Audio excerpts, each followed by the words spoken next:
Hello and welcome to this last first look exploring session looking at the York Mystery Cycle. We're looking at plays 44, 45, 46, 47. That's how numbers work, I think. That's something along those lines. So yeah, the last few pageants of the sequence. We have reached the death of Mary, and last time we had Pentecost, so we're now going into Apocrypha or future predictions for where the universe is going to go. As ever, if I remember, a warning about potential anti-Semitic content, anti-Jewish content, and other potential pitfalls of medieval or early modern texts that we come across almost every session in some way, shape or form. There may be problematic material ahead. You have been warned. Reading today through these plays, reading Gabriel, Jacobus at one point, Jesus at one point, Thomas, first Anima Bona, Apostolus One, and third demon is... Hi, I'm Eric, and I'm worried about the way you said first look today, because just suggesting we might do a second look. I'm like, how on earth are we going to get the crucifix up there? Anyway, yeah. Yes, to be fair, we're not. The odds on us coming around to this one for a second look anytime soon is very, very low. That's not necessarily a suggested challenge for the room. Reading John, Ancilla 1, Judeus 1, all the odd-numbered angels, first Anima Bona, and first demon is... Rachel, Nicole, actor, New Jersey. Reading Mary and Deus, definition of which Deus to be decided. Hello, I'm Helen Good. I'm a historian in Hull. Reading Peter, Ancilla 2, Judeus 2, even-numbered angels, second Anima Bona, and second demon is... Liza Graham. I want seconds on everything. And I'm your host, Robert Crighton. I will be reading Andreas and Jacobus for one of the plays. Even though they talk immediately after each other, it'll be fine. I've got a hat. Also reading second Anima Bona and Apostolus Two. So, yes, without further ado, we're going to dive into Play 24, the death of Mary, death of the Virgin, depending on how you want to label it. And this is, the guild is the Drapers. The Drapers, a noble profession. So we open with the angel Gabriel talking to Mary. We're going to meet up with John later on, and then various additional disciples and figures. There's going to be a certain amount of dancing around about who's reading what. Hopefully it will all be clear. Take it away, the angel Gabriel. Hail, mindful Mary, God's mother so mild. Hail be thou, the root of all rest. Hail be thou royal. Hail, flower and fruit, nor faded nor filed. Hail, salve to all sinful. Now say thee I shall. Thy son to thyself me has sent his sand, and soothly he says, no longer than there 3 days here left thee this life that is lent, and therefore he bids thee look that thou blithe be, for to that bigly bliss that bird will thee bring, there to sit with himself, all souls to see, and to be crowned for his queen, and he himself king, in mirth that ever shall be new. He sends to thee worthily, I wis, this palm out of paradise, in tokening that it shall be true. I thank my son seemly, of all his sands seer, unto him lastingly be I loving, that me this worthy would menskin this manner, and to his bigly bliss my bones for to bring. But good sir, nevens me thy name. Gabriel, that vainly gan bring the bode word of his bearing. Forsooth, lady, I am the same.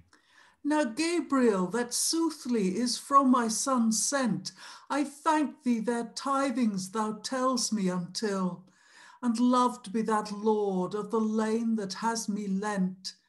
And dear son, I beseech thee, great God, thou grant me thy grace, thine apostles to have in this place, that they at my bearing may be. Now food fairest of face, most faithful and free, thine asking thy Son has grant of his grace, and says, all same in sight he shall see. All his apostles appear in this place, to work all thy will at thy wending. And soon shall thy pains be past, and thou to be in life that shall last evermore without an ending.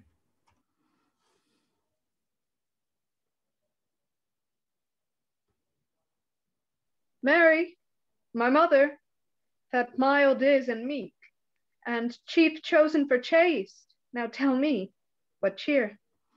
John's son, I say thee, forsooth, I am sick. My sweet son, sond I hent right now, it was here, and doubtless he says, I shall die within 3 days.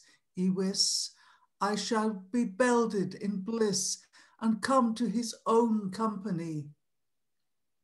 Ah, with thy leave, lady, thou neven it me not, nay, tell me no tiding to twin us in two, for be thou, blessed bird, unto bear brought evermore, whiles I won in this world will me be full woe. Therefore let it stint and be still. Nay, John's son, myself now I see, as God's will most it needs be. Therefore be it wrought at his will. Worthy, when thou art went, will me be full woo. Let God give the apostles wist of thy wending. Yes, John's son, for certain it shall be so. All shall they hardly be here at mine ending. The son of my son said me thus, that soon shall my penance be past, and I to be in life that ever shall last, that vainly to beld in that bliss. O God omnipotent, the giver of all grace, benedicite Dominus, a cloud now, full clear, unbelapped me in Judea preaching as I was, and I have mickle marvel how that I come here. Cease of this assembling can I not say, but how and in what wise are we here met? Either mirth or of mourning main we, well it may, for suddenly in sight here soon was I set. Ay, brother, by my wissend and who wis, so were we in divers lands, lily I wot we were lent, and how we are seemly thus can I not see, but as God of his sand has us same sent. Ah, fellows, that be your fare, for as God will it most needs be, that peerless is aposty, his might is to do mickle mair. For Mary that worthy shall wend now, I ween, unto that bigly bliss that high bairn vainly us bought, that we in her sight all same might be seen, or she to sever us fro, her son she besought. And thus has he wrought at her will, when she shall be brought on a bier, that we may be, nay hand her near, this time for to tent her until. Jesu, my darling, that ding is and dear, I thank thee, my dear son, of thy great grace, that I all this fair fellowship at hand now was here, that they me comfort, maketh in this case. This sickness it sits me full sare. My maidens, take keep now on me, and cast some water upon me. I faint, so feeble I fare. Alas, for my lady that leman so light, that ever I leaved in this lead thus long for to lend, that I on this seemly should see such a sight. Alas, help! She dies in our hand. Mary, of me have thou mind. Some comfort us two for to kith. Thou knows we are common of thy kind. What ails you women, for woe thus winly to weep? Ye do me dear with your din, for me must needs die. Ye should, when ye saw me so slip and sleep, have left all your let and let me lie. John, cousin, go them stint and be still. Ah, Mary, that mild is of mode, and thy son was raised on a rood. To tent thee he took me thee till, and therefore at thy bidding full bane will I be. If there be aught, mother, that I amend may, I pray thee, mildest of mode, meave thee to me, and I shall, dear worthy dame, do it ilka day. Ah, John, son, that this pain were overpast. With good heart ye all that are here, praise for me faithfully in fear, for I maun wend fro you as fast. Who'd fairest of face, most faithful to find, thou maiden and mother that mild is and meek, as thou art fortes and common of our kind, all our sins for to cease thy son thou beseek, with mercy to mend us of miss. Since thou, lady, come of our kin, thou help us now, thou very virgin, that we may be brought unto bliss. Jesu, my son, for my sake beseek I thee this, as thou art gracious and great God, thou grant me this thy grace. They that is common of my kind, and amend will their miss, now specially thou them speed and spare them a space, and be their beld, if thy wills be. And dear son, when I shall die, I pray thee then, for thy mercy, the fiend thou let me not see. And also, my blessed bairn, if thy will be, I sadly beseek thee, my son, for my sake. Men that are stead stiffly in storms or in sea, and are in will wittily my worship to awake, and then nevens my name in that need, oh, let them not perish nor spill. Of this bone, my son, at thy will, thou grant me specially to speed. Also, my blessed bairn, thou grant me my boon, all that are new or in need, and nevens me by name. I pray thee, son, for my sake, thou succour them soon. In all their showers that are sharp, thou shield them fro shame. And women also in their childing, now special thou them speed. And if so they die in that dread, to thy bliss then banely thou them bring. Mary, my mother, through thee might now of me, for to make thee in mind with mirth to be mending, thine asking all haily here, I heed I now thee. But, mother, the fiend must needs at thine ending be, in figure full foul for to fear thee. Mine angels shall then be about thee, and therefore, dear dame, thou not doubt thee, for doubtless thy deed shall not dear thee. And therefore, my mother, come mildly to me, for after the sun my sand will I send, and to sit with myself, all solace to see, in I last and life, in liking to lend. In this bliss shall be thy building, of mirth shall thou never have missing, but evermore abide in my blessing. All this shall thou have at thy welding. I thank thee, my sweet son, for certes I am sick. I may not now move me for mercy almost. To thee, son mine, that made me thy maiden so meek, here through thy grace, God, Son, I give thee my ghost. My seely soul I thee send to heaven that is highest on height, to thee, son mine, that most is of might, receive it here into thine hand. Mine angels lovely of light, lighter than the leven, into the earth, widely I will that ye wend, and bring me my mother to the highest of heaven, with mirth and with melody her mode for to mend. For here shall her bliss never be blinded. My mother shall mildly by me sit next the high Trinity, and never in two to be twinned.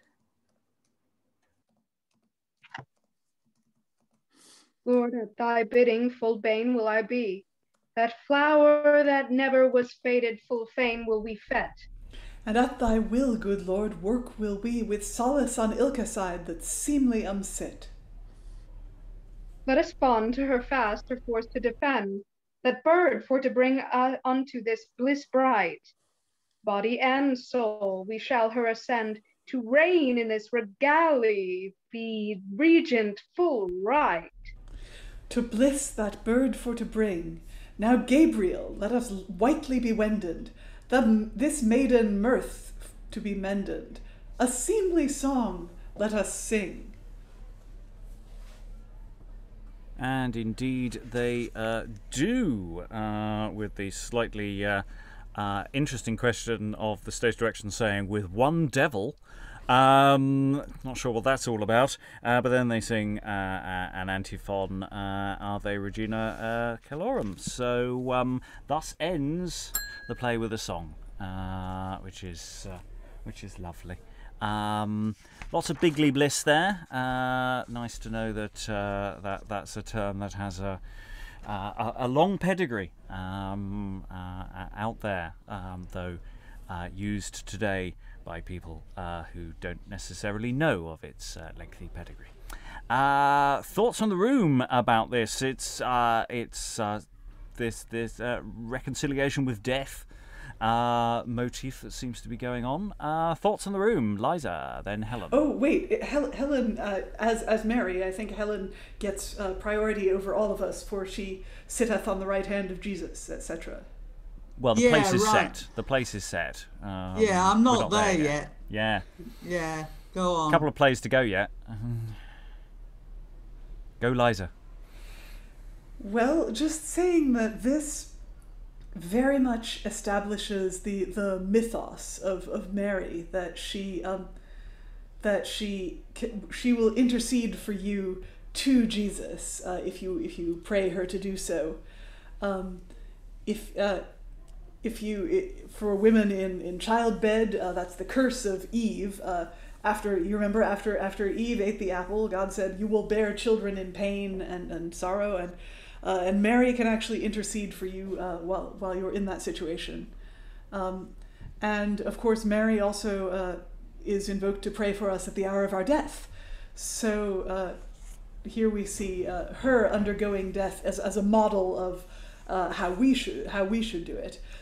And she seems, really interestingly, she seems to have her own personal harrowing of hell. There's a fiend present who, with the help of some angels, she probably lightly biffs aside with a sort of nose boop or something, and the fiend will go ah, and Mary will just ascend to heaven.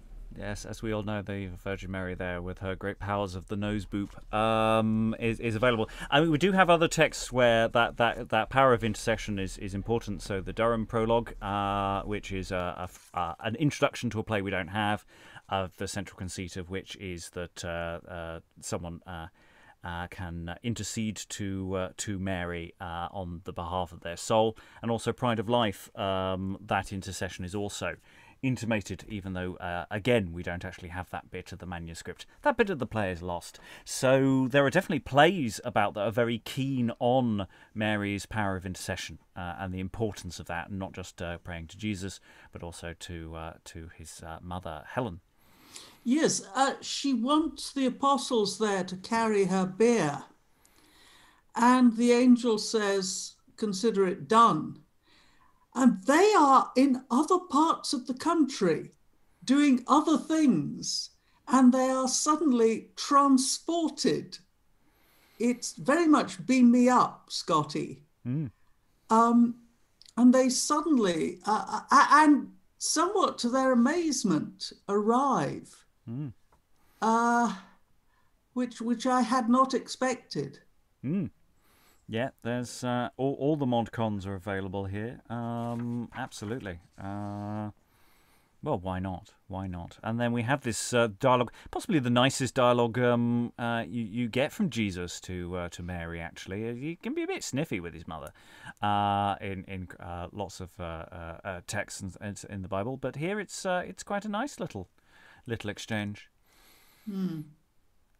Rachael, What is a beer? A buyer? Beer buyer? It's a platform on which you carry a dead body. It's not a beer for those listening for the homophone there. It's not a hold my drink moment. IER. Yes. It's a carry my coffin moment. Yes. Yeah. And my beering is presumably my funeral. Yes. Absolutely. So, I mean, that's the thing, is it's preparation for death, and just you've got these mourners around you, or sort of pre-mourners, and you're saying, no, it's fine, I've been around for a while, it's okay. Well, this is sort of the model of a good death, isn't it? That you gather your family or your loved ones. Sorry, Eric, you had your hand up. No, you had momentum there, so yeah, it's fine. I was just going to say that it's interesting that she doesn't recognize Gabriel. I'm like, has she been around so many angels since then? I get that she's dying and sick, but yeah. Well, you're thinking that she should have bluffed it, going, yeah, of course, I remember that thing. Maybe all angels look alike to her. Yeah, awkward moment of going, Were you the which one was it? Were you the flight out of Egypt? Nah, because or did you impress? Oh right, you're that one, right?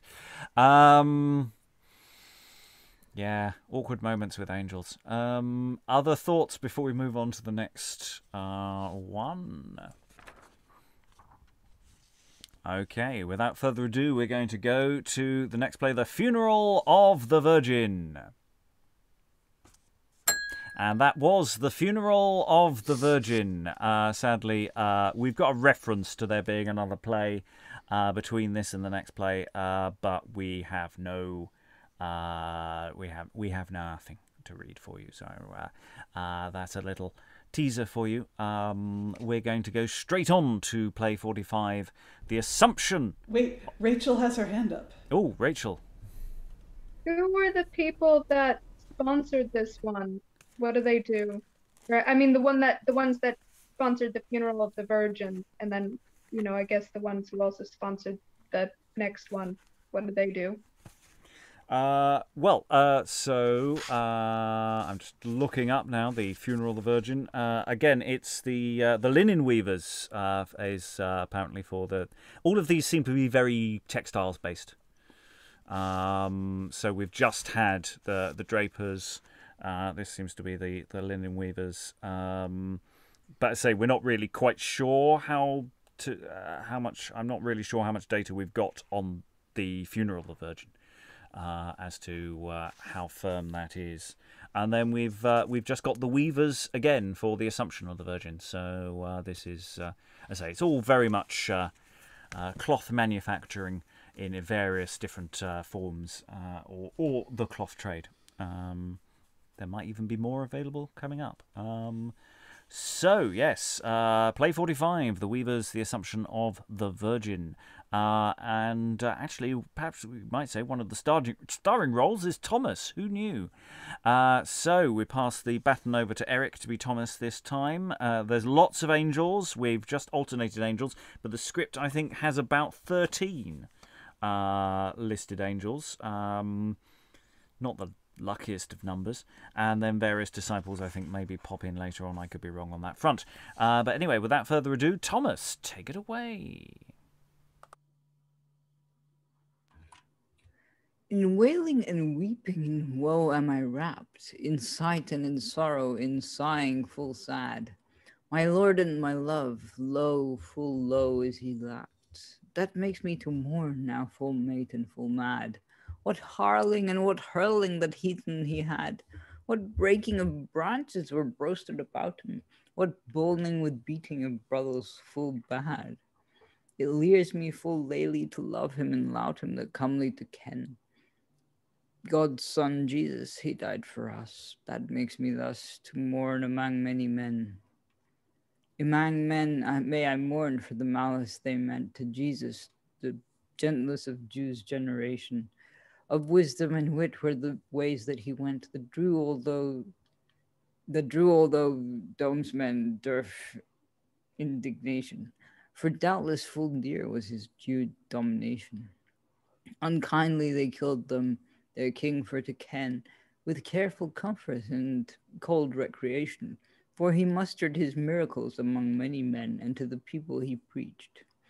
But the Pharisees fears all his reasons reverse, and to their headsmen rehearse that untrue were the tales that he teached. He teached full true, but the tyrants were teened, for he reproved their pride, they purposed them pressed to mischieve him, with malice in their mind that they have they meaned, and to accuse him of cursedness the caitiffs has cast. Their rancor was raised, no rank might it rest. They took him with treason, that turtle of truth. They fed him with flaps, with fierceness him fest. To rug him, to rife him, there reigned no ruth. Unduly they deemed him, they dushed him, they dashed him, they lushed him, they lashed him, they pushed him, they pashed him. All sorrow, they said, that it seemed him. It seemed him all sorrow, they said in their sagging. They skipped and scourged him. He escaped not with scorns. That he was leader and lord in their law lay no legging, but thrang on and thristed a crown of thick thorns. Ilk tag of that turtle so tattered and torn is that blessed body blow is and bolned for beating. Yet the headsman to hang him with huge hideous horns, as brothels or bribers were bailing and bleating. Crucify him, they cried. Soon Pilate in Parliament of Jesus gave judgment to hang him the harlots him hent. There was no deed of that domesman denied. Denied not that domesman to deem him to dead. That friendly fair food that never offended. They hide them in haste and to hang up their heed.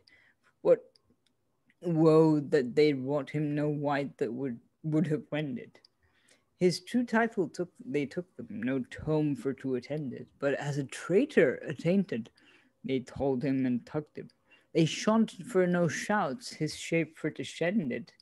They raised him on rood, as full raisely they rugged him. They pierced him with a spear, the blood royal to the earth gone fall, in redemption of all that his leal laws likes to leer. To leer that he likes, to leer he that likes of his law that is leal, may find in our friend here full faithful fest, that would hang thus on height to enhance us and heal, and by us fro bondage by his blood that is best. Then the comfort of our company in cares were kest, but that Lord so alone would not leave us full long. On the third day he rose right with his ranks to rest, both flesh and fell fiercely that figure gone fang, and to my brother God appear. They told me of this, but I leaved amiss. To rise fleshly, I wis, methought that it passed man's power. But the power of that prince was preciously proved when that sovereign showed himself to my sight.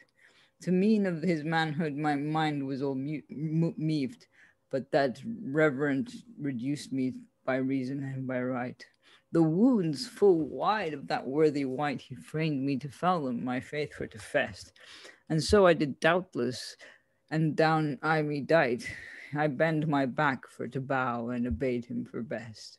So soon he ascended my fellows in fear were sundered, sir, if they were here.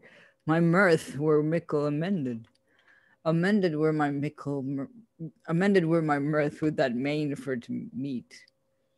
My fellows in fear for to find will I fond. I shall no stead in no steed, but in hall and in street. grath me be guides to get them on ground. O sovereign, how soon am I set here so sound? This is the vale of Josaphat, and jury so gent. I will stem of my Stephen instead here astound, for I'm weary for walking the ways that I went, full wilsome and wide. Therefore I cast here for to rest. I hold it best to busk on this bank for to bide. Surge proxima mea columba mea tabernaculum gloriae vasculum vitae templum celeste. Rise, Mary, thou maiden mother so mild. Rise, lily full lusty, thy love is full likened. Rise, chieftain of chastity, in cheering thy child. Rise, rose ripe redolent, in rest to be reigned. Rise, dove of that domestic man all deeds is demand. Rise, turtur, tabernacle, and temple full true. Rise, seemly in sight, thy son to be seamaned. Rise, graithed full goodly in grace for to grew. Rise up this stound. Come, chosen child. Come, Mary mild. Come, flower unfiled. Come up to the king to be crowned. Veni delibano sponsa, veni coronaberis. O glorious God, what gleams are gliddened! I move in my mind, what may this bemean? I see a babe born in bliss to be bidden with angels' company, comely and clean. Many self-couth sights in certes have I seen, but this mirth and this melody mengs my mood. Thomas, do weigh all thy doubts be deen, for I am founding forth to my fair food. I tell thee this tide. Who, my sovereign lady? Yea, certes, I say thee. Whither wends thou, I pray thee? To bliss with my bairn for to bide. To bide with thy bairn in bliss to be bidened. Hail, gentlest of Jesse in Jew's generation. Hail, wealth of this world, all wealths is weldened. Hail, endest enhanced to high habitation. Hail, dear within dear is thy due domination. Hail, flower fresh flourished, thy fruit is full failsome. Hail, seat of our Savior and seed of salvation. Hail, happy to help to thy help is full healsome. Hail, pureless in pleasance. Hail, precious and pure. Hail, salve that is sure. Hail, letter of languor. Hail, boat of our bale in obeisance. Go to thy brother that in bale are abiding, and of what wise to wealth I am wettened. Without tarrying, thou tell them this tithing, their mirth so be's mickle amended. For Thomas, to me they were they tended, when I drew to the dead, all but thou. But I, lady, whiles in land I am lenden, obey thee full bailly, my bones will I bow. But alas, where was I then when that bride began? An unhappy man, both now and ever I was. Unhappy unhend am I holden at home. What dreary destiny me drew fro that dead? Thomas, cease thy sorrow, for I am soothly the same. That wot I well, the worthiest that wrapped is in weed. Then spare not a space now my speech for to speed. Go, say them soothly, thou saw'st me ascending. Now doubtless, dear worthy, I dare not for dread, for to my tales I tell they are not attending, for no spell that is spoken. I shall thee show a token true, full fresh of hue. My girdle, lo, take them this token. I thank thee as reverend rote of our rest. I thank thee as steadfast stoke for to stand. I thank thee as trusty tree for to trust. I thank thee as buxom bough to be band. I thank thee as leaf, the lustiest in land. I thank thee as bounteous branch for to bear. I thank thee as flower that never is finding. I thank thee as fruit that has fed us in fear. I thank thee forever.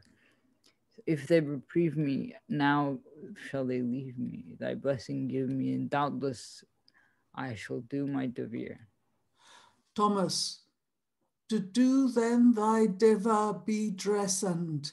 He bid thee his blessing that bells aboven, and in sight of my son there is sittend, shall I kneel to that comely with crown, that who despair by dale or by down, with piteous plaint in perils will pray me, if he swink or sweet in sweat, swelt or in swoon, I shall sue to my sovereign son for to say me, he shall grant them their grace, be it man in his mourning or woman in childing, all these shall be helping, that prince shall I pray in that place. Gramercy, the goodliest, grounded in grace. Gramercy, the loveliest lady of lyre. Gramercy, the fairest in figure and face. Gramercy, the dearest to do our desire. Farewell. Now I pass to the peerless empire. Farewell, Thomas. I tarry no tide here. Farewell, thou shining shape that shinest so shire. Farewell, the belle of all beauties to bide here. Farewell, thou fair food. Farewell, the key of counsel. Farewell, all this world's well. Farewell, our hope and our heal. Farewell, both gracious and good. Veni electa mea et ponam in te tronum meum, quia concupivit rex speciem tuam. Sing the angels, just for clarity for the people at home. Thomas continues. That I met with this may hear my mirth is amend. I will hie me in haste and hold that I have height. To bear my brethren this bodeward, my back shall I bend. And say them in certain the sooth of this sight. Be dale and be down shall I dress me to dight. To I find of this fellowship faithful in fear. I shall run and rest not to ransack full right. Lo, the many I meant of, I meet them even here at hand. God save you in fear. Say, brother, what cheer? What dost thou hear? Thou may now of thy gates be ganged. Why, dear brother, what bale is begun? Thomas, I tell thee that teen is betide us. Me forthinketh for my friends that faithful are found. Ja, but in care, little kindness thou kidders. His brag and his boast, is he busy to bide us, but and come any cares he keeps not to ken. We may run till we rave, or any roof rid us, for the friendship he fetched us, be frith or by fen. Sirs, me marvels, I say you, what moves in your mind. We can well find thou art unkind. Now peace then, and prove it, I pray you. But thou come not to court here unkindness, thou kid us. Our truth has oft turned us to teen and to tray. This year hast thou raked, thy ruth would not rid us, for wit thou well, that worthy is went on her way.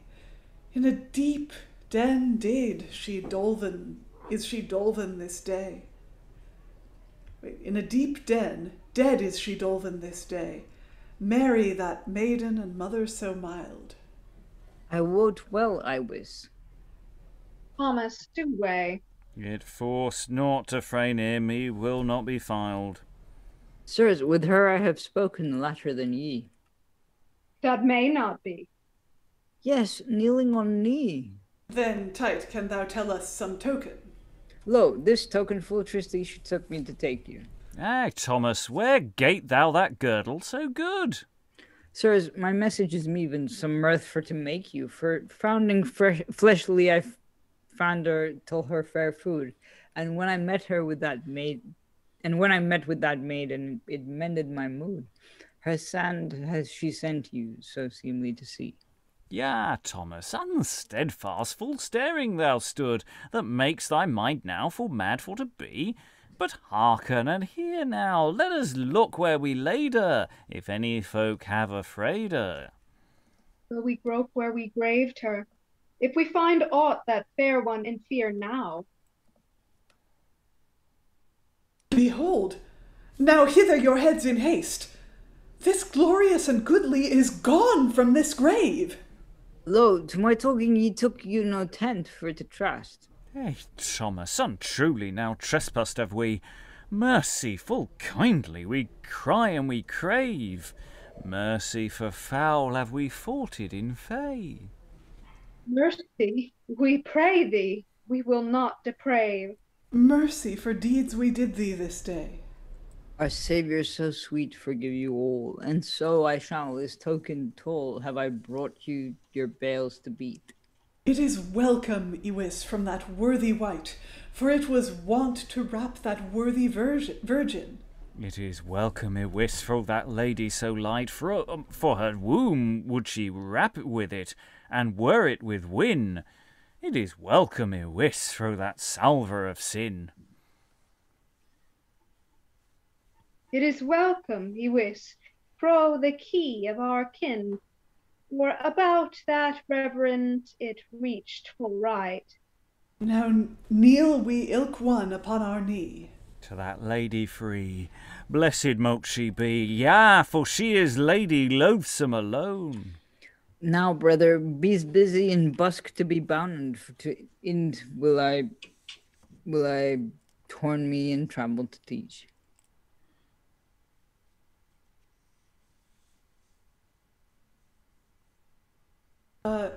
And to Romans so royal, though ranks to be Ronan, will I pass from this place my people to preach.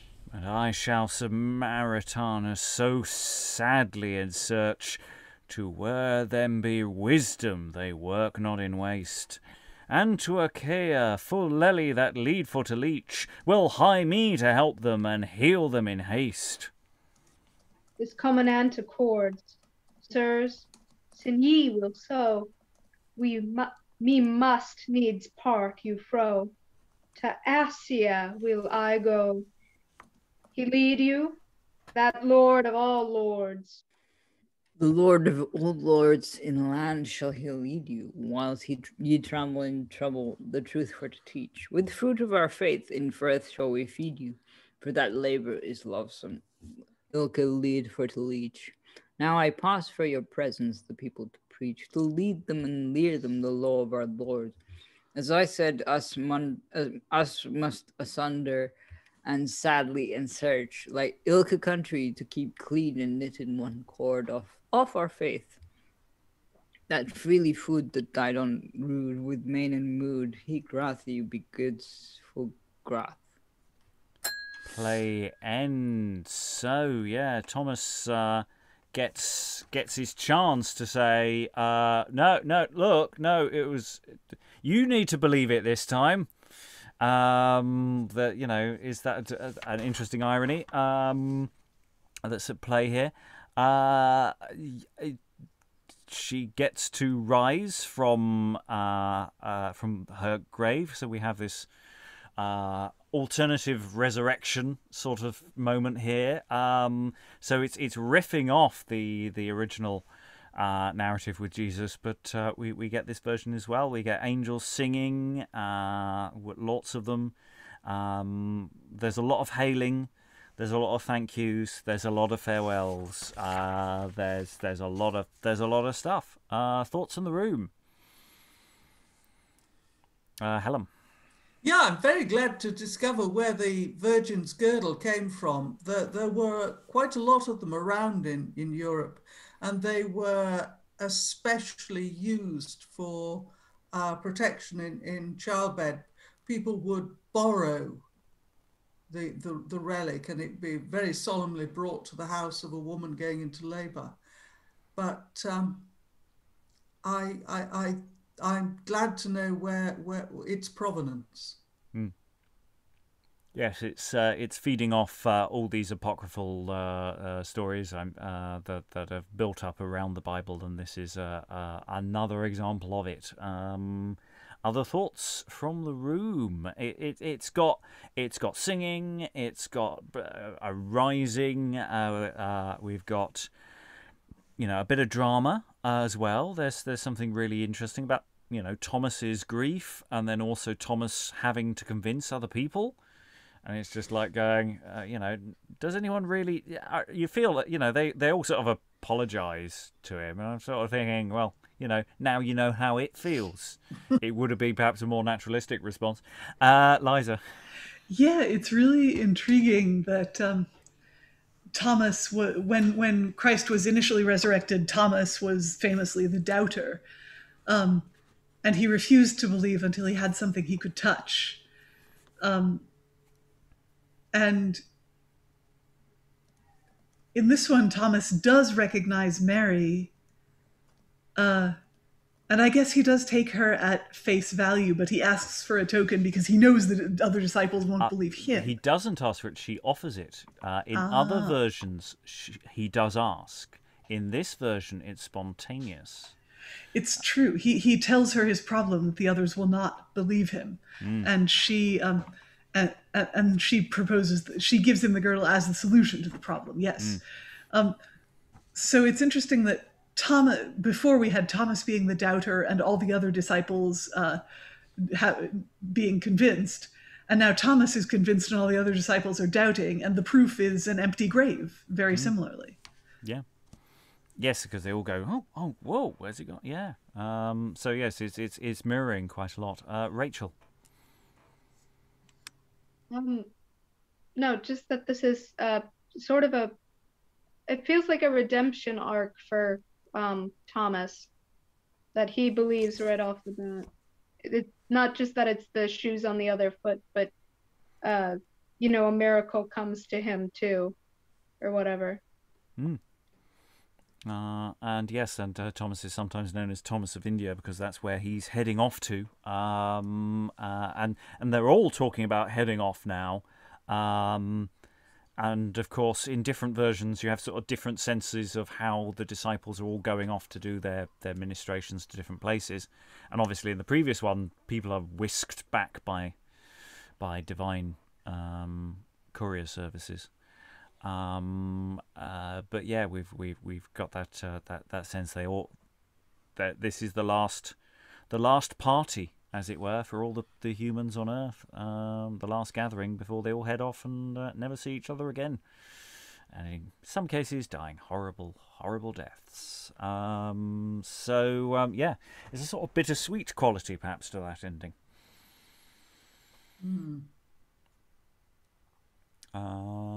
Any other thoughts before we go on to play 46? It is play 46. Your script has the wrong number, in fact, also the wrong title. But don't worry, that's just autocorrect filling something in.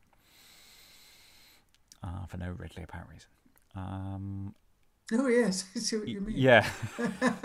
Don't worry, the viewers at home, you don't need to worry about this. So this is play 46, Coronation of the Virgin. And this is the ostlers, so the innkeepers, the hospitality industry, which currently is not doing desperately well in the real world around us. This play features mostly the divine. We've got Jesus, we've got various angels that will dance around. We've got even and odd angels in our division.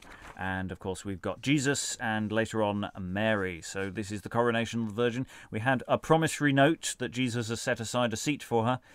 Let's find out how comfy the cushions are. So, Jesus, take it away. Mine angels that are bright and sheen, on my message take ye the way, unto Mary, my mother clean. That bird is brighter than they, great here well haily bedied. And to that seemly shall ye say, of heaven I have her chosen queen, in joy and bliss that last shall I. I will you say that what I have thought, and why that ye shall till her wind. I will her body to me be brought, to bathed in bliss without an end. My flesh of her in earth was tone.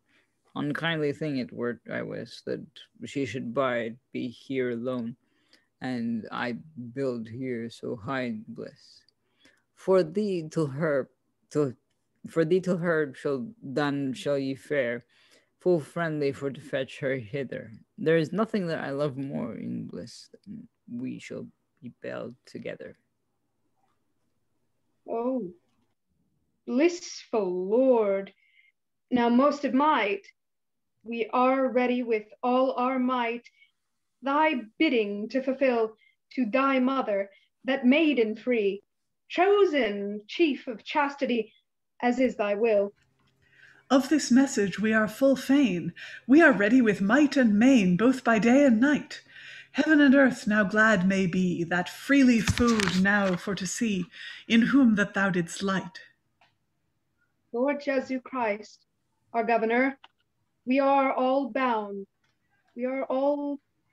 to at thy bidding, with joy and bliss and great honor, we shall thy mother to thee bring.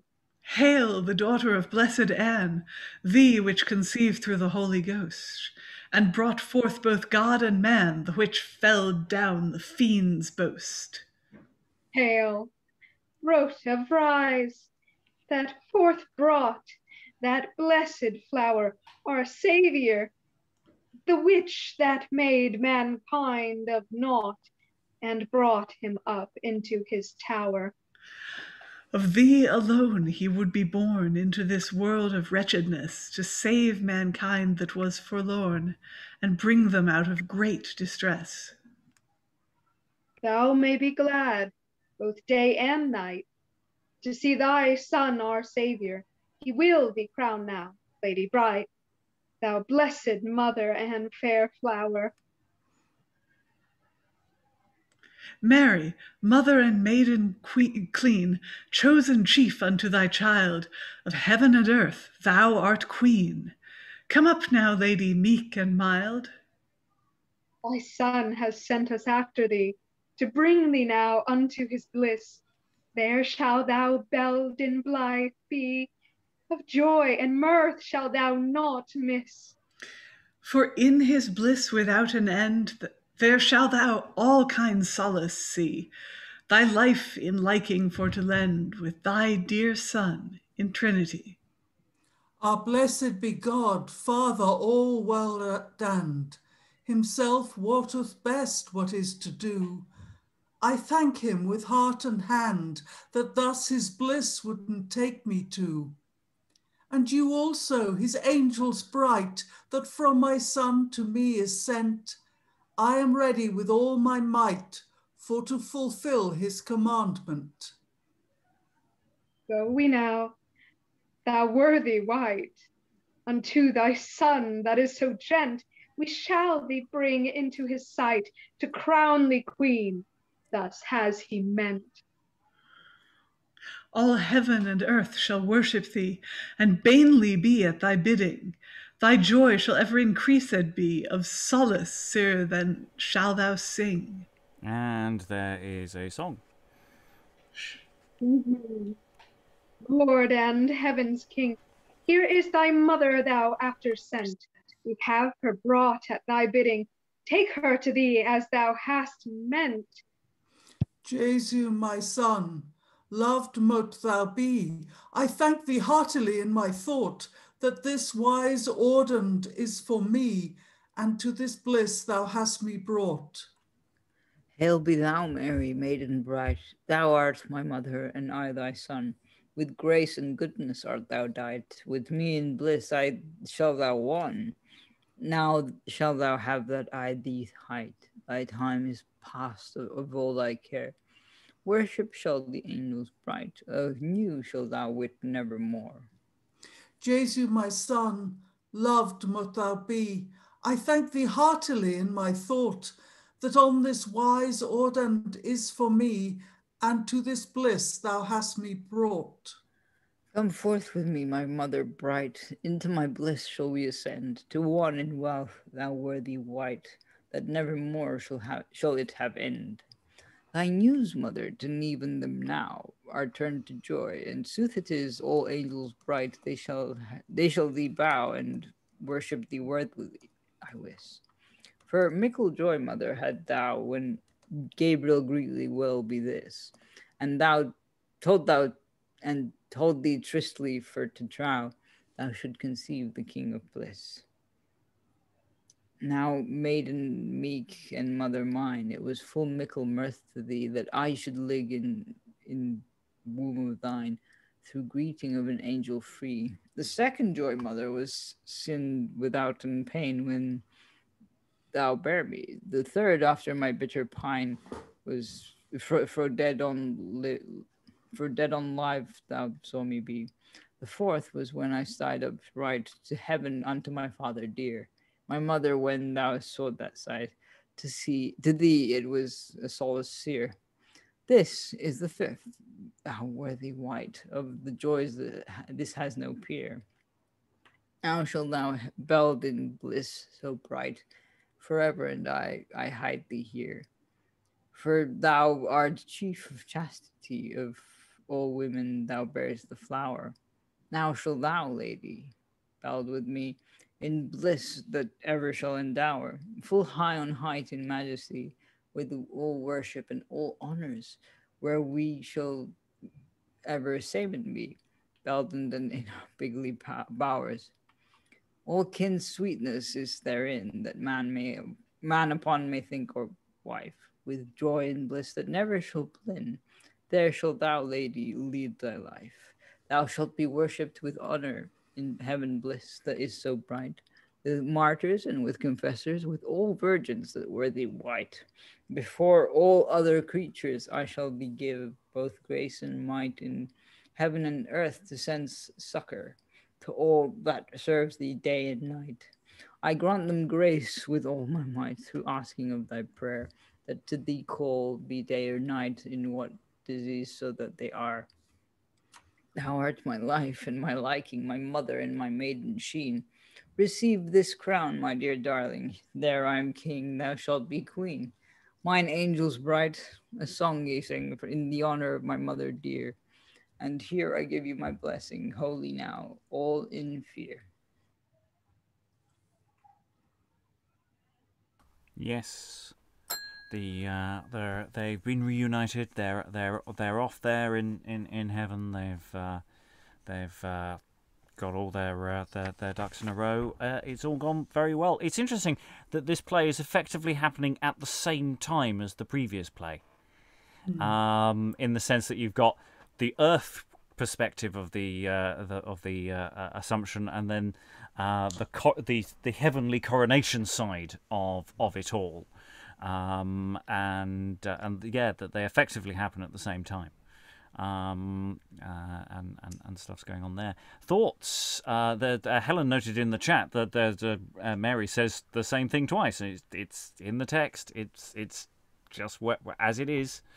That's either an error in the original manuscript, or she just says it twice. Why not? There is some additional material. There are a few short fragmentary elements to the Orc cycle that we might look at in a future fragment session, where there is more Jesus. But I thought I'd give Jesus as much Jesus as Jesus needed for this session. I thought, bread on bread. Thoughts in the room?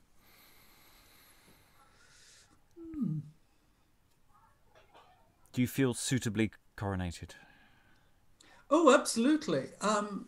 Utterly and totally coronated, and not only coronated, encoronated, but empowered. I mean, here it is, the entire theological basis for the veneration of saints, especially the Virgin Mary. And it's laid out very, very clearly that the problem is, of course, that the Reformation people discovered that there was absolutely no biblical justification for it, and consequently I think that probably led very much to the ending of the playing of these cycles, among other things. Yes, I mean the end of the mystery plays takes a very long time, and it's a complicated series of factors. But to a degree, the simple answer for why mystery playing ended is Reformation. That's the short answer. It is a lot more complicated than that. As certainly Protestants did attempt to reform the plays themselves to keep them in currency, but for various political as well as theological reasons, they eventually are forced out of the day-to-day life of the citizenry. I mean, that's the thing. These are happening all over the country, not just in York, quite regularly. But that's possibly a separate issue and a separate discussion. But Rachael. No, it's actually about what you just said. Like, I know that these are the idea of a state religion, even though, I mean, the United States does have a lot of issues with the separation of church and state.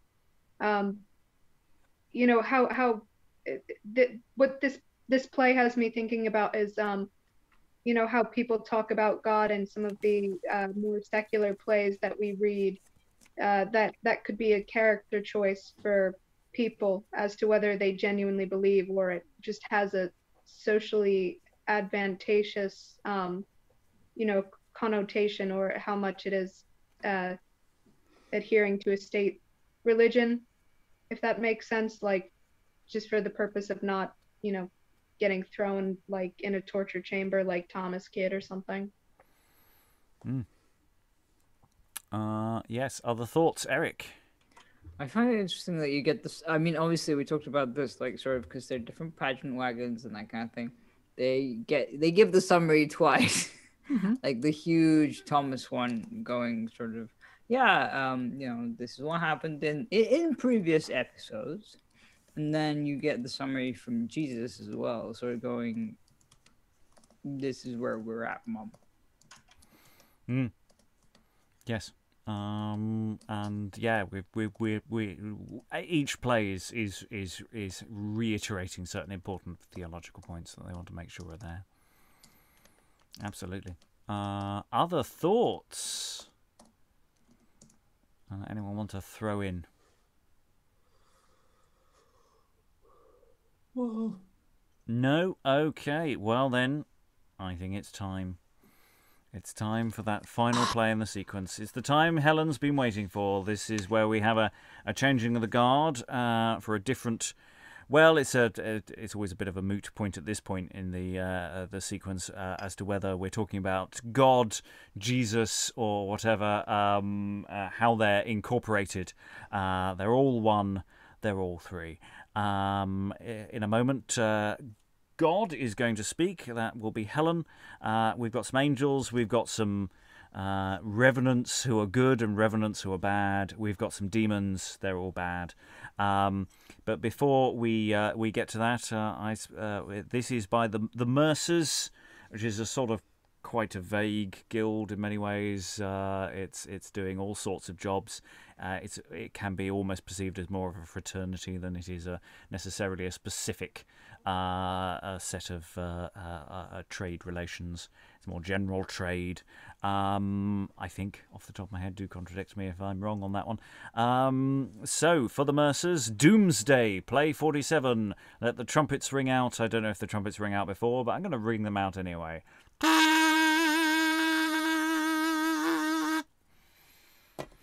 first, when I this world had wrought, wood and wind and waters one, and all kin thing that now is aught, full well methought that I did then. When they were made, good me them thought. Sith then to my likeness made I man, and man to grief me gaff he naught. Therefore me ruse that I the world began. When I had made man at my will, I gaff him wits himself to wis, and paradise I put him till, and bade him hold it all as his. But of the tree of good and ill I said, what time thou eats of this, man, thou speeds thyself to spill. Thou art brought out of all thy bliss. Believe break man at my bidding, he wend have been a god thereby, he wend have witten of all kin thing, in world to have been wise as I.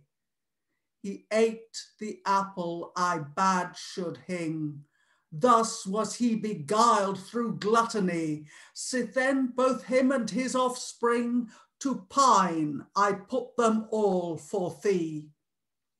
Too long and late me thought it good to catch these caitives out of care. I sent my son with full blithe mood till earth to salve them of their sere. For ruth of them he rest on rude, and bought them with his body bare. For them he shed his heart's blood. What kindness might I do them more? So then afterward he harried hell, and took out those wretches that were therein. Their fort that free with fiendes fell, for them that were sunken for sin. So then on earth then gone he dwell, ensample he gave them heaven to win. In temple himself to teach and tell, to buy them bliss that never may blin. So then have they found me full of mercy, full of grace and forgiveness, and they as wretches wittily hath led their life in litterness. Oft have they grieved me grievously, thus have they quit me in my kindness, therefore no longer secondly thole will I their wickedness. Men seize the world but vanity, yet will no man beware thereby. Ilka a day their mirror may they see, yet think they naught that they shall die. All that I ever said should be is now fulfilled through prophecy. Therefore now it is time to me to make ending of man's folly. I have fooled mankind many a year in lust and liking for to lend, and unneth this I find far or near a man that will his miss amend. In earth I see but sins sear, therefore mine angels will I send to blow their beams that all may hear. The time is comen, I will make end. Angels, blows your beams be life, ilka creature for to call. Leered and lewd, both man and wife receive their doom this day they shall. Ilka a lead that ever had life, be none forgotten, great ne small. There shall they see the woundes 5 that my son suffered for them all, and sunders them before my sight. All same in bliss they shall not be. My blessed children, as I have hight on my right hand, I shall them see. Sithen shall ilka wearied wight on my left side for furtness flee. This day their dooms thus have I dight, to ilka man as he hath served me. Loved be thou, Lord of mights most, that angel made to messenger, thy will shall be fulfilled in haste, that heaven and earth and hell shall hear, good and ill, every ilka geist. Rise and fetch your flesh that was your fare, for all this world is brought to waste. Draws to your dome, it nighs near. Like a creature both old and young, believe I bade you that you rise. Body and soul with you ye bring, and comes before the high justice. For I am sent from heaven, King, to call you to this great assize. Therefore rise up, and give reckoning how ye served him upon sure wise. Loved be thou, Lord, that is so sheen that on this manner it made us to rise, body and soul together clean, to come before the high justice. Of our ill deeds, Lord, thou not mean that we have wrought upon Sir Wise, but grant us for thy grace bedeem that we may won in paradise. Ay, loved be thou, Lord of all, that heaven and earth and all has wrought, that with thine angels wouldest call out of our graves hither to be brought. Oft have we grieved thee, great and small, thereafter, Lord, thou deem us naught, ne suffer us never to fiends to be thrall, that oft in earth with sin us sought. Alas, alas, that we were born, so may we sinful caitiffs say. I hear well be this hideous horn, it draws full near to doomsday. Alas, we wretches that are forlorn, that never yet served God to pay, but oft we have his flesh forsworn. Alas, alas, and well away. What shall we wretches do for dread, or whether for fearedness may we flee, when we may bring forth no good deed before him that our judge shall be? To ask mercy us is no need, for well I wot damned be we.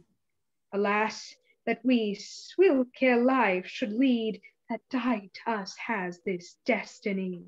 Our wicked works that will us wry, that we wend never should have been wheaten, that we did oft full privily, apertly may we see them written. Alas, wretches, dear mon we be, full smart with hellfire be we smitten. Now mon never soul ne body die, but with wicked pains evermore be beaten.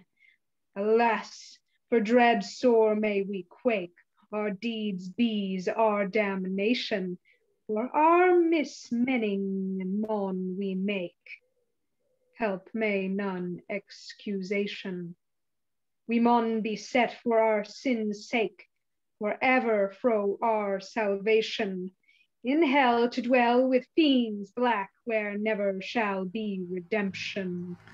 As careful caitiffs may we rise, sore may we wring our hands and weep for cursedness and covetise.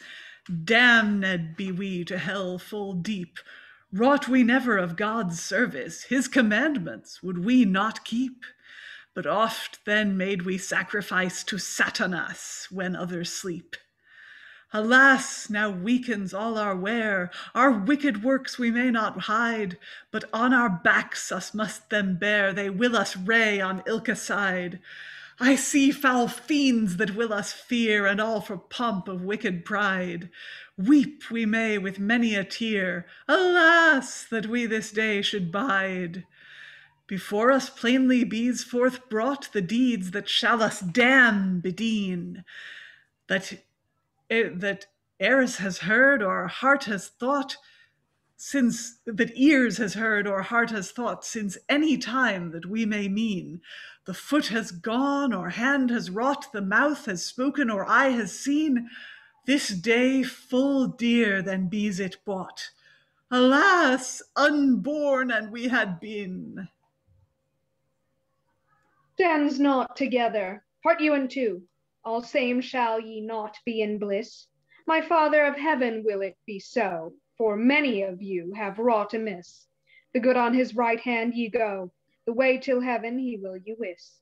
Ye wearied wives, ye flee him fro, on his left hand as none of his. This woeful world is brought till end. My Father of heaven, he will it be. Therefore till earth now will I wend myself, to sit in majesty, to deem my dooms I will descend. This body will I bear with me, how it was dight man's miss to mend. All mankind there shall it see. My apostles and my darlings dear, this dreadful doom this day is dight.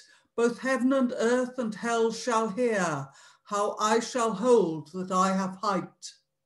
But ye shall sit on seats sere besides myself, to see that sight, and for to deem folk far and near after their working, wrong or right.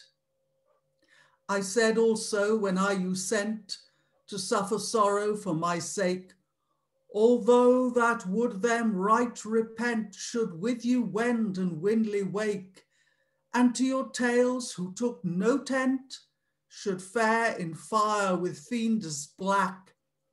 Of mercy now may naught be meant, but after working wealth or wreck, my heating Haley shall I fulfill. Therefore comes forth and sit me by, to hear the doom of good and ill. I love thee, Lord Almighty, latent, early, loud, and still. To do thy bidding, bade am I oblige me to do thy will with all my might as is worthy. Ay, mightful God, here is it seen thou will fulfill thy forward right, and all thy sores thou will maintain. I love thee, Lord, with all my might, therefore, as that has worthily been, swilk dignities has dressed and Comes died. forth, I shall sit you between, and fulfill that I have height.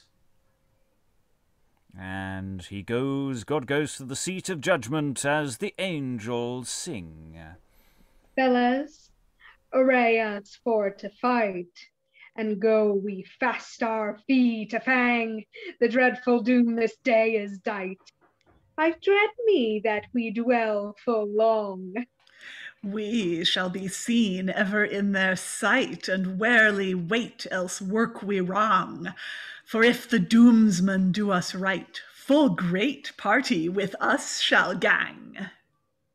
He shall do right to foe and friend, for now shall be all the sooth be sought. All wearied wights with us shall wend, to pain endless they shall be brought. Ilka creature takes intent what bode word I to you bring. This woeful world away is went, and I am come as crowned king.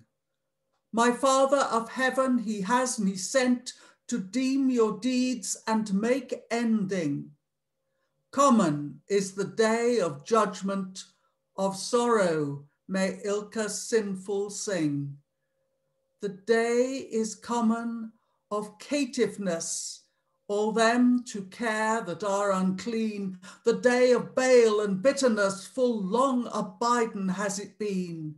The day of dread to more and less, of ire, of trembling, and of teen, that Ilka wight that wearied is may say, alas, this day is seen.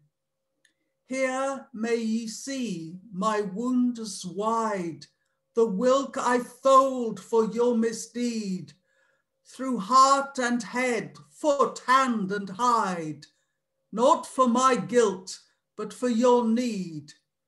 Beholds both body, back, and side, how dear I bought your brotherheed. These bitter pains I would abide, to buy you bliss, thus would I bleed. My body was scourged without an skill, as thief full thrally was I trekked.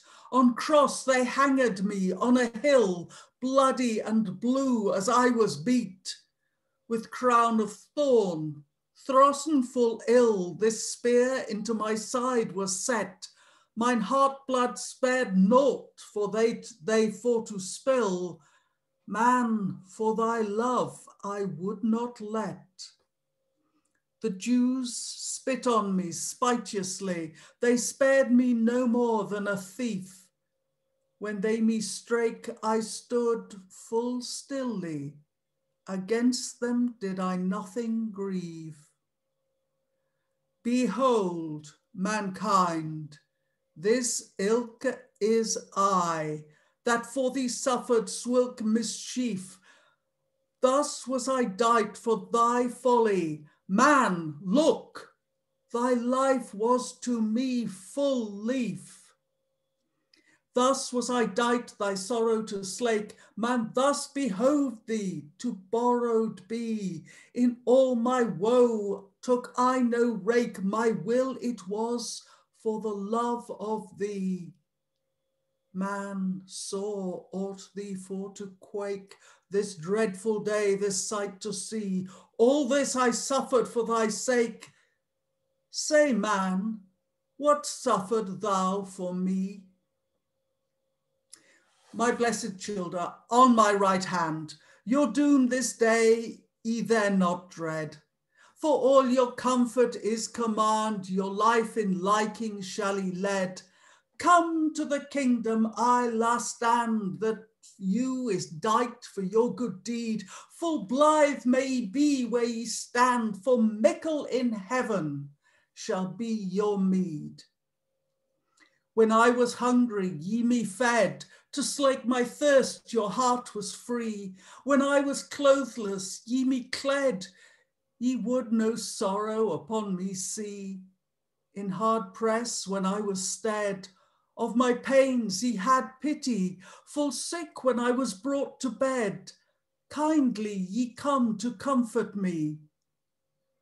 When I was ill and weariest, ye harboured me full heartfully.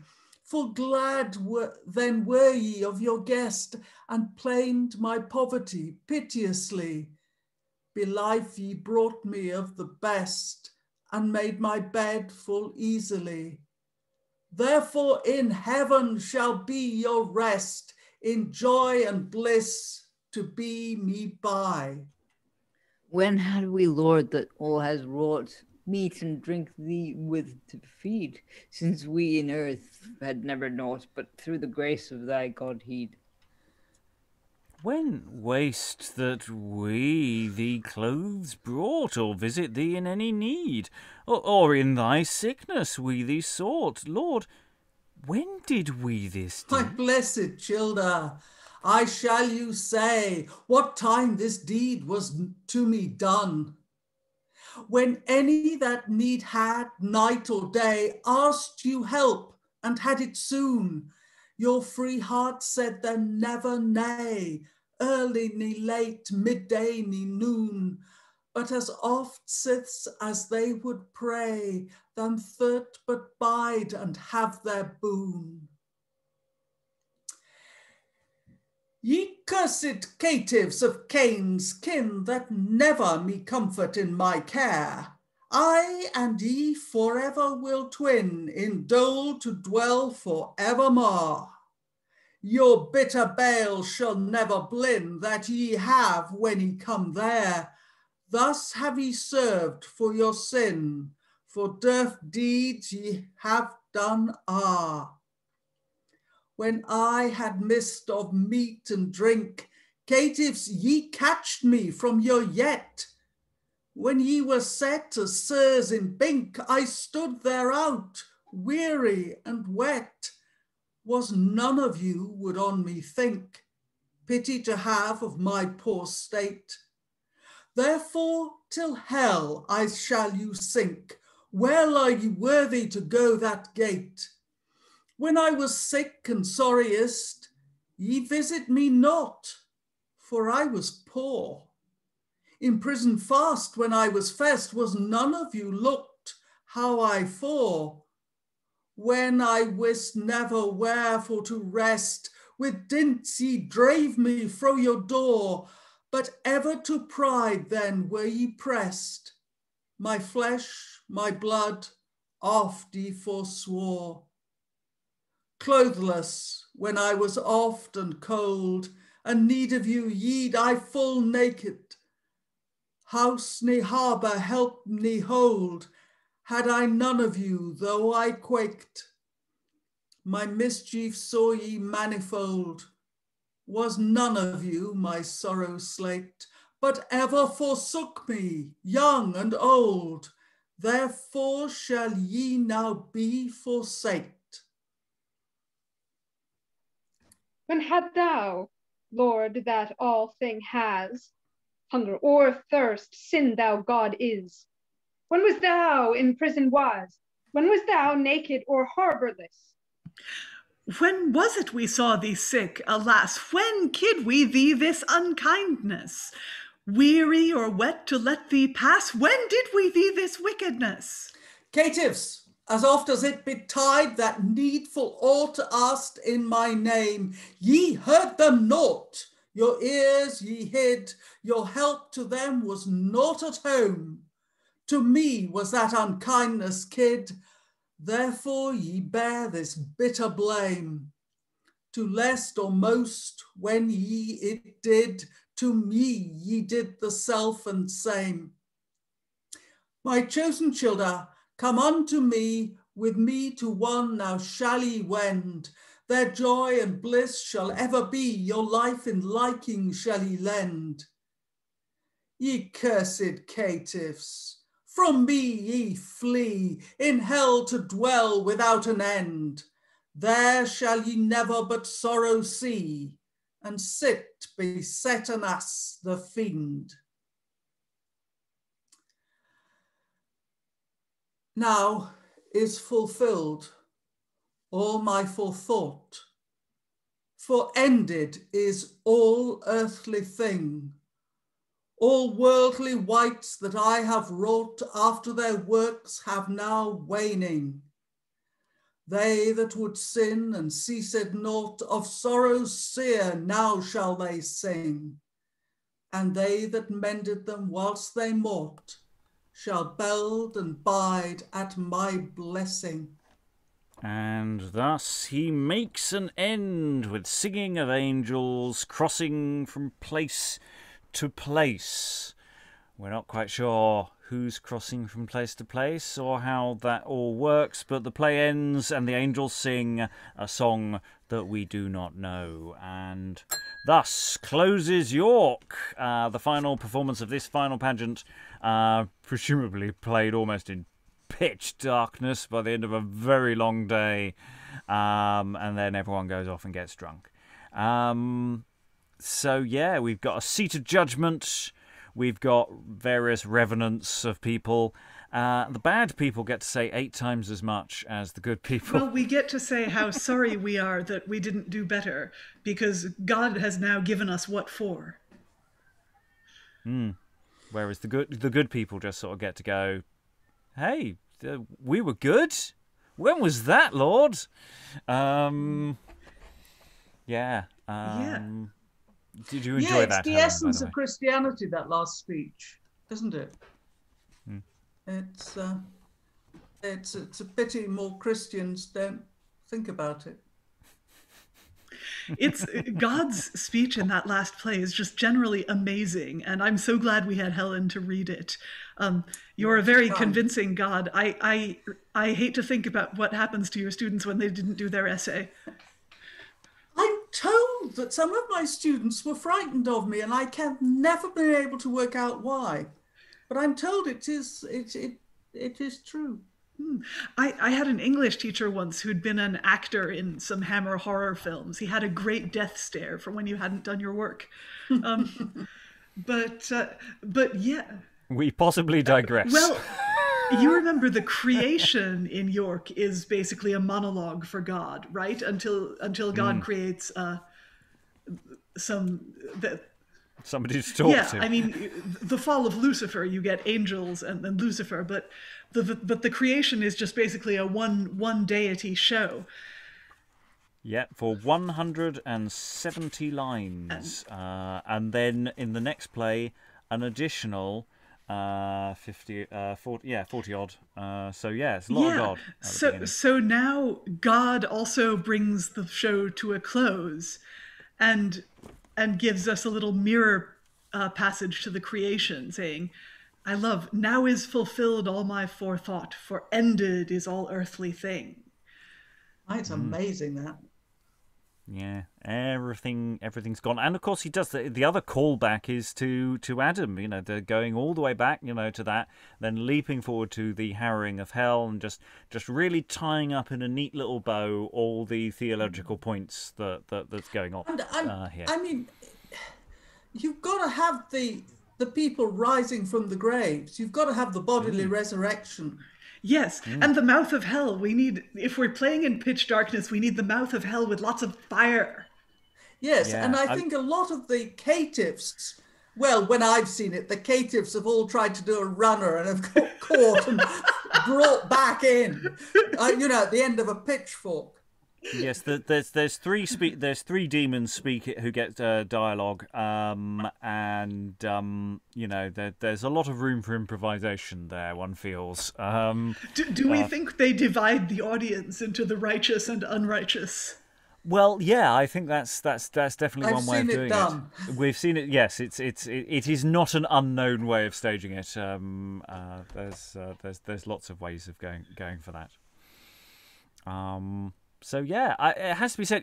I think we're feeling last time. Maybe there was a bit of a dip in the overall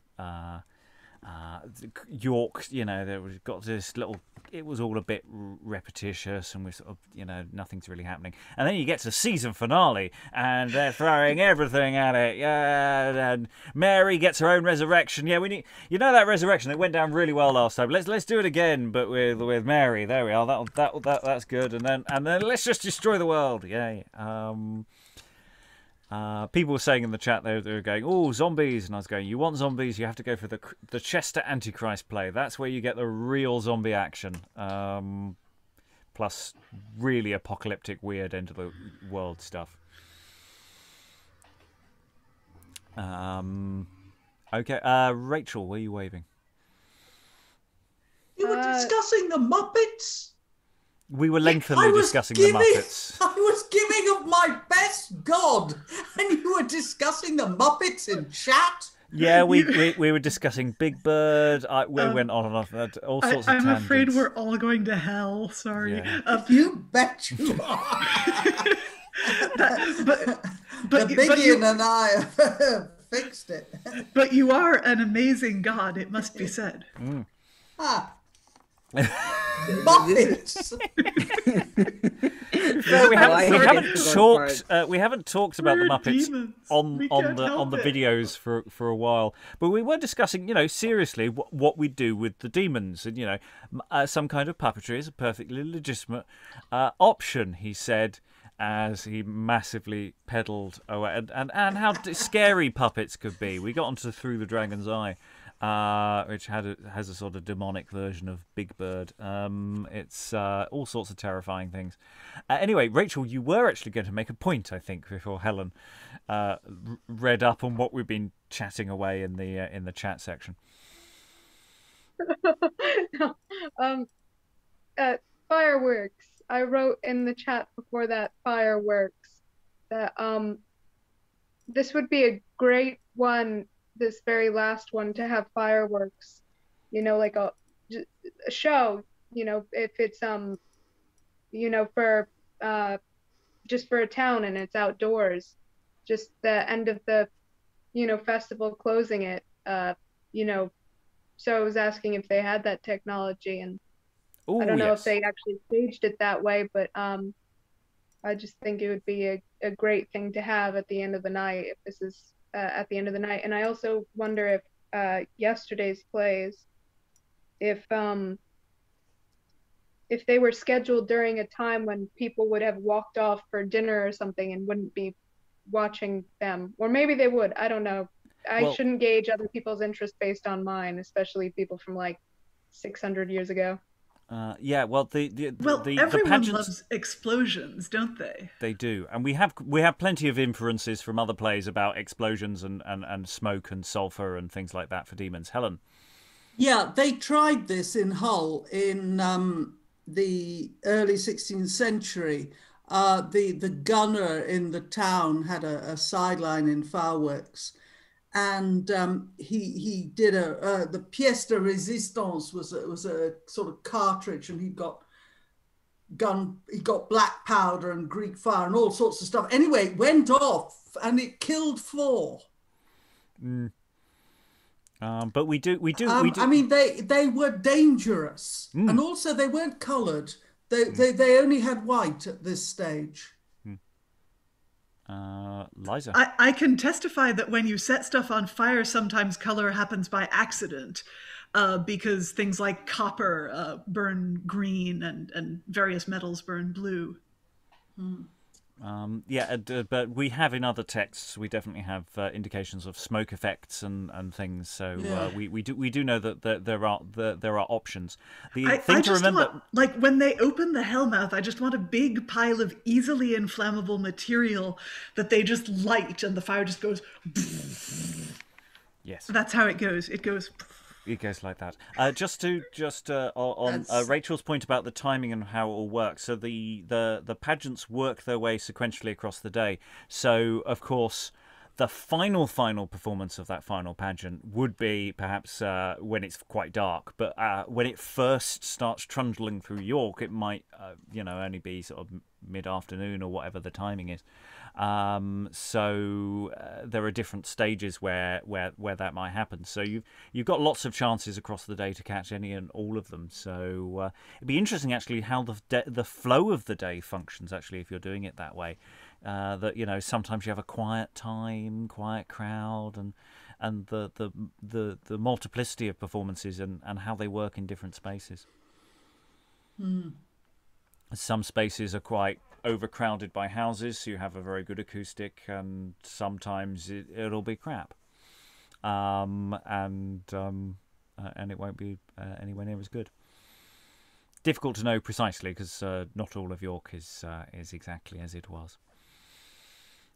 He said understatement. I'll go to Eric then Rachel. Well, I guess also, there would be, because of the, if they did this every year, for example, then there would be people who would have a favorite play, and they would just go see that one as opposed to yes, I want to see Judeus hang himself again, kind of thing. Or, Yeah, and there is that thing, you don't need to necessarily see them all that year, because if you see them every year, then actually you can sort of fill in the gaps and say, well, I always like this one. I haven't caught that one yet. I always miss it. I don't know why. Something always happens, and that kind of thing. So and the performers, there'll be a great deal of continuity in performers as well. But there may be every so often when a new person comes in and go, oh, I'll see how the how the new in the is doing. Yeah, that'd be nice to know. Rachel. No, the about that a question about the performers.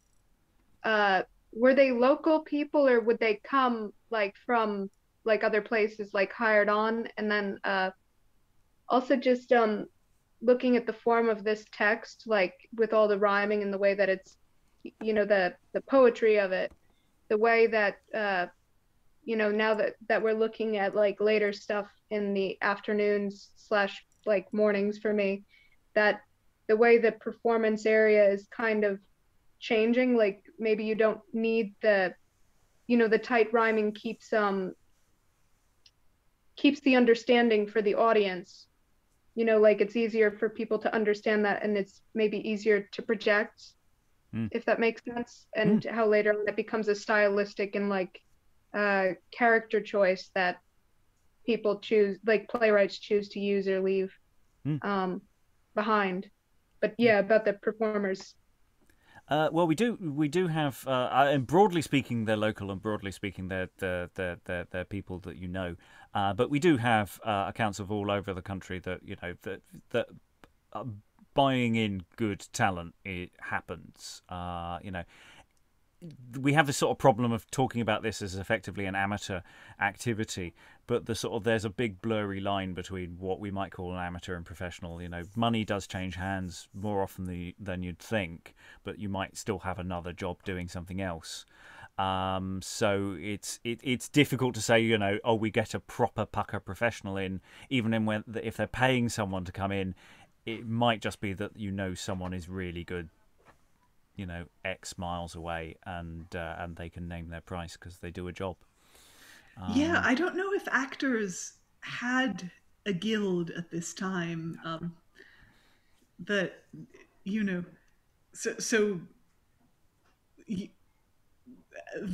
as now, professional, the field of professional performing artist might have depended on the gigs you could get at any given time. Yeah, I mean, as actors, it's still at this stage. It's not really a job yet. The conception of a profession is still a long way away. It's true, and technically, we're going to hell as well, right? Oh yeah. Oh, absolutely. It's not until the Reformation, surely. I thought there was something in Catholicism that said actors. Yeah, didn't Molière go to hell? He certainly. There's a legend that they couldn't bury him in consecrated ground. Yeah. Could be. But I'd say at this stage, technically, it is not a job in the same way. I mean, the other things are. Because they say the profession isn't, you would be, technically, you'd have another job and you happen to do some performing. I mean, that's even the same to a large degree, even with musicians, though that is much more of a job. But for the majority of the musicians up and down the country, that it's just something you do on the side. And it's as true today as it was then. How many actors out there do not have several other jobs on the go? Helen. Yeah, most. I mean, I can only speak for Elizabethan York, but most people didn't have a single job unless they were they were a burgess, they had a trade, they were a mercer and even then they might quite easily be other things as well. But your average labouring type would have whatever work turned up. And they might quite well spend part of the time in the town and part of the time in the country, depending on where the work was. And certainly with musicians, I mean, we know who a lot of the Hull waits were, the town musicians, and they certainly couldn't maintain themselves on what they got for being waits because it was all piecework. And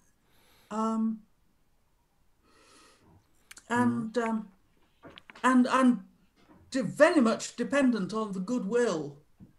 I mean, if they lost their character, they lost their weightness. Yes, and musicians are constantly, if you look and read, musicians are constantly being fined for playing on a Sunday. And so, yeah, there's an interesting sort of balancing there between having fun and the dangers that are involved there. Anyway, we've gone off on a tangent. We've gone away from our primary mission and our primary objective with these plays. As we go into final thoughts about the cycle overall. Most of you have been here for a reasonably large percentage of it, and you can fill in gaps with perhaps some other cycles as well. Just general final thoughts about these plays and also York in general. Liza, any final thoughts? Well, I've really enjoyed this cycle. I mean, it's got some longueurs. I would love to get to know this text better. But yeah, in general, there have been studies done by people who do advertising to find out which British accents people trust the most. And apparently the generalized Northern English accent is one that people trust. They trust Yorkshire, they trust Manchester, they don't trust Cockney from London. That's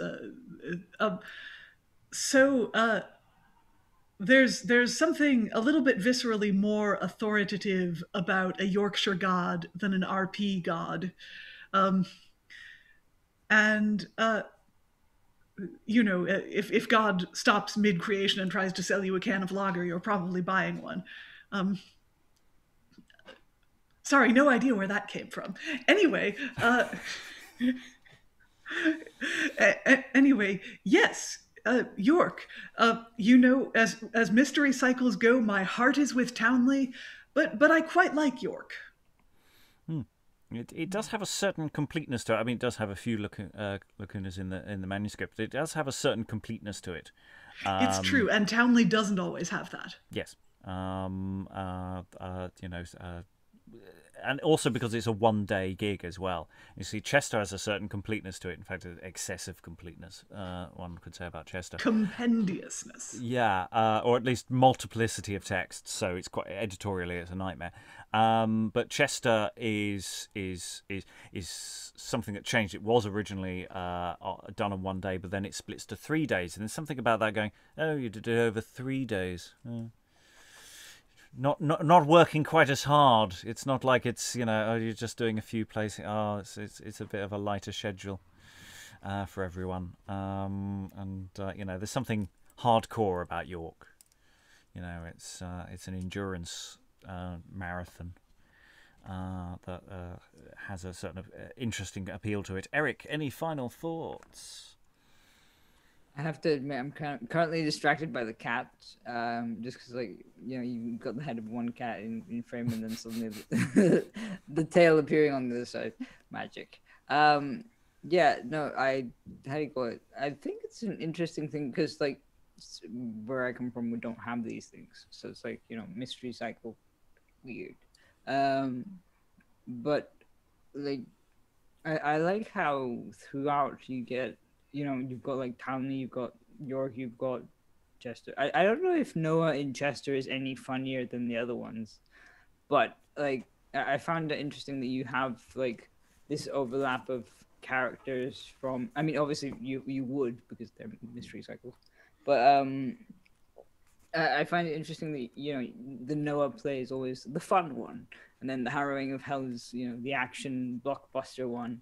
And then you've got sort of, I don't know, it's just interesting to see these kind of, this convergence of things over what is probably millennia, well, not millennia, hundreds of years, and sort of, what's called, and across space as well, because obviously they're not all in the same space.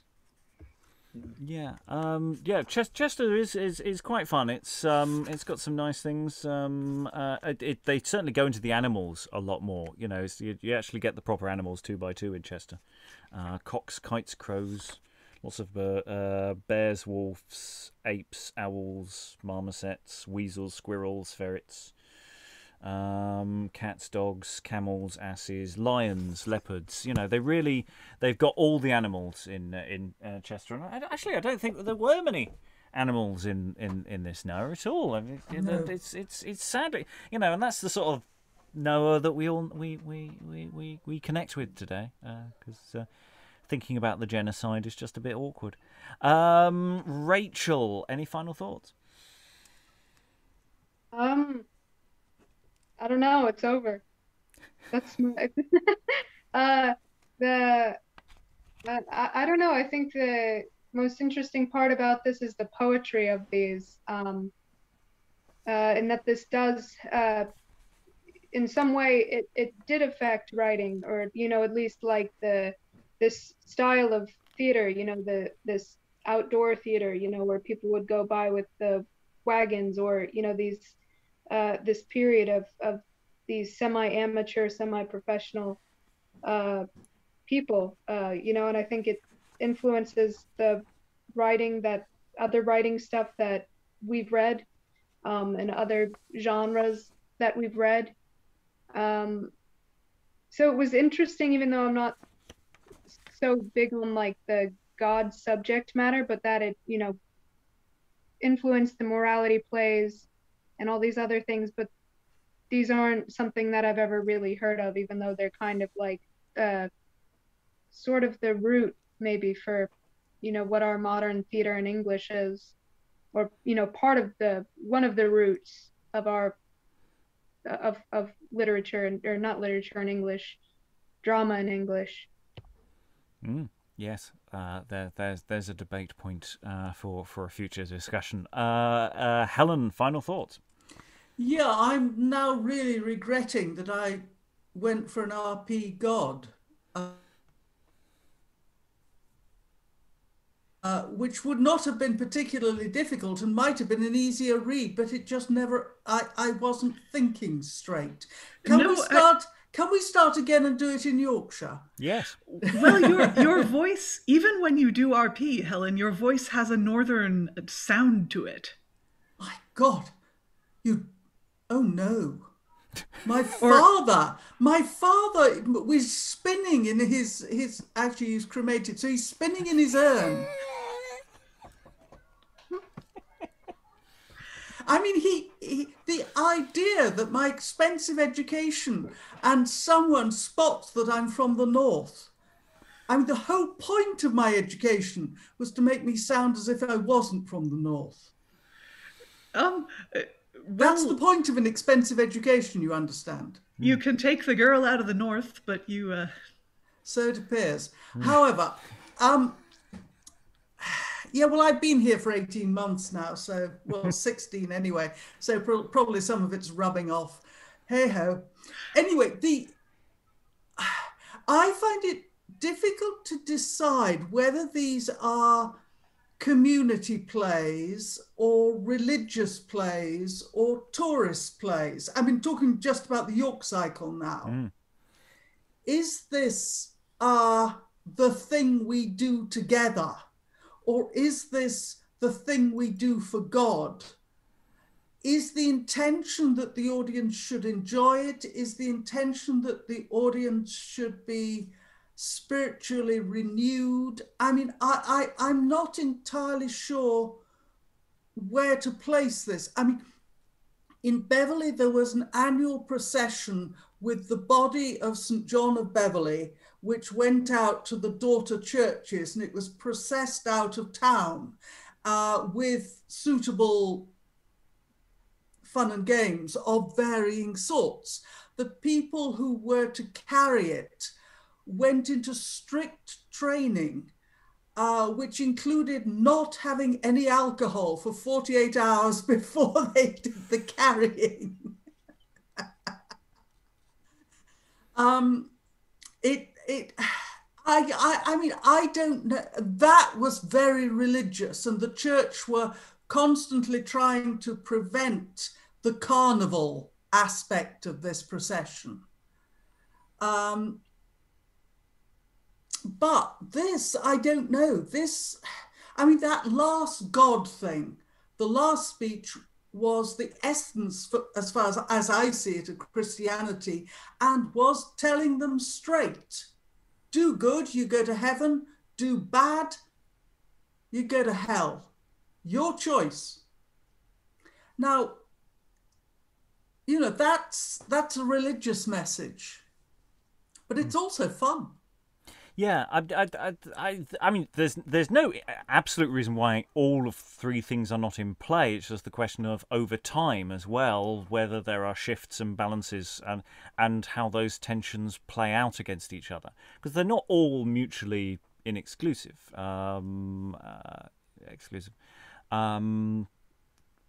Yeah, I mean, the initial impulse might have been religious, and then the commercial aspect creeps in over time. Obviously, the guilds want to get their best out of it. I think it's a really good question, of which we may never know an absolute answer. Or the answer may be all of the above in varying degrees and varying times. And varying pageants, depends on the guild as well, perhaps, on who's running it at that time, or who's in charge, and yes, who's paying for it. You picture the veterans going, "Oh, let's skip this one. The Drapers did it. They have no cash. Let's go to the Pewterers pageant down the road. They've got fireworks." Right. Any more before I close this session on York? Before I close the book on York, apart from any minor tidying up that we have yet to do? No. Well, in that case, all that remains, thank all the wonderful readers for all their wonderful reading. Thank you very much. And now is fulfilled all my forethought.